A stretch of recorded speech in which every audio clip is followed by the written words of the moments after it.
में समस्या जब घेर ले उस व्यक्ति बेकाबू बने, यही साबित करता है कि कहीं ना कहीं जड़ मजबूत नहीं है। संस्कार की जड़ मजबूत है कि नहीं, ये कैसे पता चले? सुख सुविधा में जब कोई अभाव नहीं आपके जीवन में, तब तो आप खुश रहते हैं, स्वस्थ रहते हैं, प्रसन्न रहते हैं। लेकिन जब परिस्थिति बिल्कुल ठीक ना हो और उस वक्त भी हमारा चित्त ठीक हो, कुछ माहौल में लोग विचार ही नहीं कर सकते। जब विपरीत माहौल होता है उसमें व्यक्ति विचार नहीं कर सकता, लेकिन उसमें भी जिसके विचार, विवेक विचार जिसके अंदर स्थिर है, तो मतलब यह है कि उसकी जड़ मजबूत है। यहाँ कौशल्या जी की जड़ का दर्शन होता है कि कितनी जड़ संस्कारों से मजबूत है। बहुत सुंदर विचार कौशल्या जी ने किया। ऐसा कब होता है? राम जैसी संतान जिनके लिए मानस में यह शब्द रखा गया, जासु सुभाव अनुकूला, जासु सुभाव अनुकूला। दुश्मन को भी जिसका व्यक्तित्व अच्छा लगता है, दुश्मन को भी रोष नहीं आता जिसके ऊपर, दुश्मन को भी द्वेष नहीं आता जिस पर, ऐसे व्यक्तित्व को खुद मां कैसे कह सकती है कि 14 वर्ष राम वनवासी?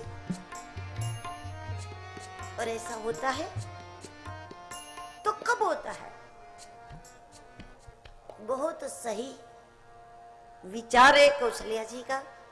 वो जानती हैं कि राम जैसा व्यक्तित्व, राम जैसा सानिध्य जब अयोध्या की जनता को आसानी से मिला है, और जब आसानी से अद्भुत सानिध्य मिल जाता है, तो व्यक्ति उसका महत्व नहीं समझ सकता।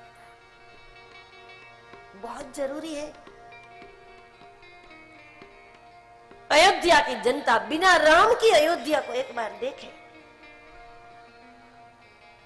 तब पता चलेगा कि अयोध्या का सुख राम है, शोभा राम है, समृद्धि राम है, आनंद राम है, रस राम है। ये तब पता चलेगा जब एक बार बिना राम की अयोध्या को लोग देखें, एक बार धूप सहन करें, तब पता चलेगा कि छांव का मजा क्या होता है।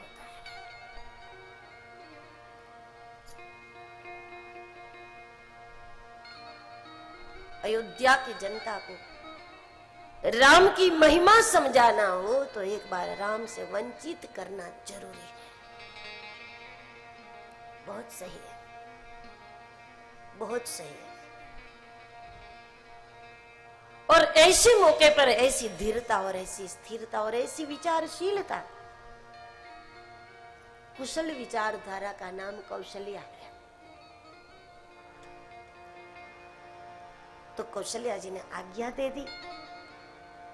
सीता जी ने ये बात सुनी, लक्ष्मण जी ने सुनी, प्रभु ने इनको अवध में रहने के लिए समझाया।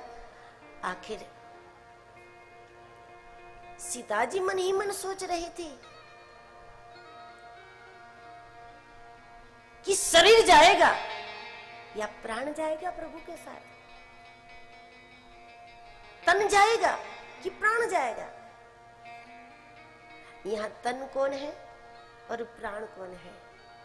यहाँ तन है श्री सीता जी, क्योंकि भगवान राम की अर्धांगिनी है, तो इस दृष्टि से वो तन है। और प्राण कौन है? लक्ष्मण जी है। सीता जी सोचती है कि मैं जा पाऊंगी प्रभु के साथ, या फिर लक्ष्मण जाएगा, या फिर हम दोनों को जाने का मौका मिलेगा। कौन जाएगा? ब्रह्म शक्ति और काल कभी एक दूसरे से अलग होते ही नहीं है। सृष्टि समाप्त हो जाती है तब भी ब्रह्म शक्ति और काल, राम लक्ष्मण सीता संग संग ही होता है।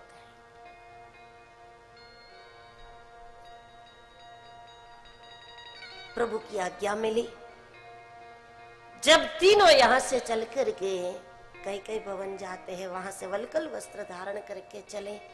महाराज ने रथ लेकर सुमंत जी को भेजा। सुमंत जी ने कहा राम को कि पिता की आज्ञा है, आप रथ में बैठ जाइए। राम जी बैठ गए। सुमंत जी की सोच कुछ अलग थी। वो ये समझते थे कि जब मैं कहूंगा राम जी को कि आप रथ में बैठ जाइए तो राम जी मना करेंगे कि नहीं, मुझे वनवास मिला है, मुझे पैदल जाना चाहिए।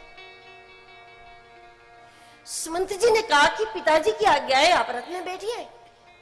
राम जी बैठ गए। सुमंत जी को ऐसा लगा गंगा तट पर जाके कहूंगा पिताजी की आज्ञा है, वापस लौटिए, तो वापस भी आ जाएगा। लेकिन सुमंत ये नहीं जानते कि मुक्त आत्मा जिस माहौल में जन्म लेती है, जिस परिवार में जन्म लेती है, कोई भी महान आत्मा को जगत में आने के लिए तो किसी परिवार का आश्रय लेना ही पड़ता है, किसी माता पिता का माध्यम लेना ही पड़ता है। वो जगत में आने के लिए अवश्य किसी पर माध्यम लेता है, लेकिन दुनिया में आने के बाद वो आत्मा बड़ी होती है और जब उसको मुक्त होना होता है तो वो मुक्ति के लिए, उस माहौल से मुक्त होने के लिए जो मौका मिले, जो आश्रय मिले, उसका स्वीकार कर लेता है। उसको मुक्त होने की जल्दी होती है। जिसको ये पता चलता है कि मेरे आने का हेतु क्या है, वो अपने हेतु के लिए जल्दी से जल्द निकल जाता है। और इसी तरह कोई साधु बनता है। जब तक पता ही नहीं कि दुनिया में मेरे आने का उद्देश्य क्या है, और निकल भी गए तो करोगे क्या? उद्देश्य तो पता नहीं, जाना कहाँ है। तो बस स्टैंड पहुंचकर कौन सी बस में बैठोगे, स्टेशन पहुंचकर कौन सी ट्रेन में बैठोगे, क्योंकि लक्ष्य तो है नहीं कहीं पहुंचना। तो जिसको पता चलता है, संकेत मिल जाता है गुरु कृपा से कि तुम्हारा जगत में आने का हेतु ये है, तो उसके बाद व्यक्ति एक सेकंड नहीं गंवाना चाहेगा। जल्दी से जल्द जिसके लिए आए हैं उस दिशा में जाने के लिए व्यग्र हो जाता है, व्याकुल हो जाता है। ठीक उसी तरह जैसे मछली पानी से बाहर करो तो पानी में जाने के लिए व्याकुल होती है, उस प्रकार अपनी दुनिया में जाने के लिए महान आत्माएं भी व्याकुल होती है, व्यग्र होती है अपनी दुनिया में जाने के लिए, जिसके लिए वो आया है, इसमें जाने के लिए। इसीलिए राम बैठ गए। जाने की जल्दी होती है, मुक्त आत्मा को आने की नहीं। शेर को सोने के पिंजरे में कैद कर दो और सुबह शाम आरती करो शेर की, तो सोने के पिंजरे में कैद करो। इससे शेर खुश होता है क्या कि मेरा मान बढ़ाया, मुझे बहुत मान मिला कि मुझे सोने के पिंजरे में बंद कर दिया। सुबह शाम मेरी आरती होती है। शेर तो यही चाहेगा, मुझे आरती नहीं चाहिए, मुझे सोने का पिंजरा भी तो पिंजरा है, मुझे मुक्त कर दो बस, मुझे अपने नसीब पर छोड़ दो, मुझे मुक्त करो। सोने का पिंजरा भी शेर को खुश नहीं कर सकता। आने का हेतु समझ में आ जाए तो उसके बाद कोई भी महान आत्मा जल्दी से जल्द अपनी दुनिया में जाने के लिए व्यग्र होता है। प्रभु बैठ गए रथ में। अयोध्या के लोग संग चले। तमसा तट पर लोग सो गए थे और वहां राम जी उसी समय निकल गए। सुमंत जी के रथ में बैठकर गंगा तट पहुंचे। और बहुत अच्छी बात अयोध्या कांड की यह है कि अयोध्या से निकलने के बाद भगवान सबसे पहले वनवासियों के बीच में गए। और यह है राम राज्य का तरीका। महाराज राम राज्य करना चाहते थे।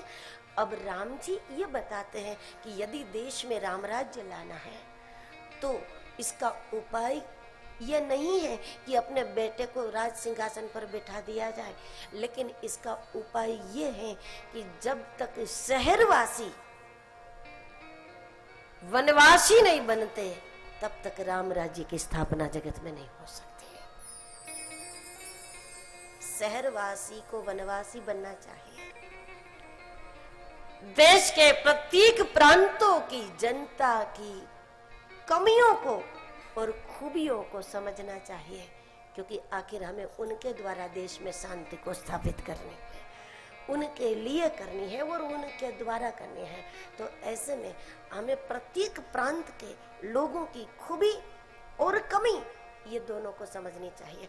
और जब भगवान ने वनवासियों को देखा तो राम जी को ऐसा लगा कि वनवासियों में कमियां बहुत कम है, खूबियां बहुत ज्यादा है।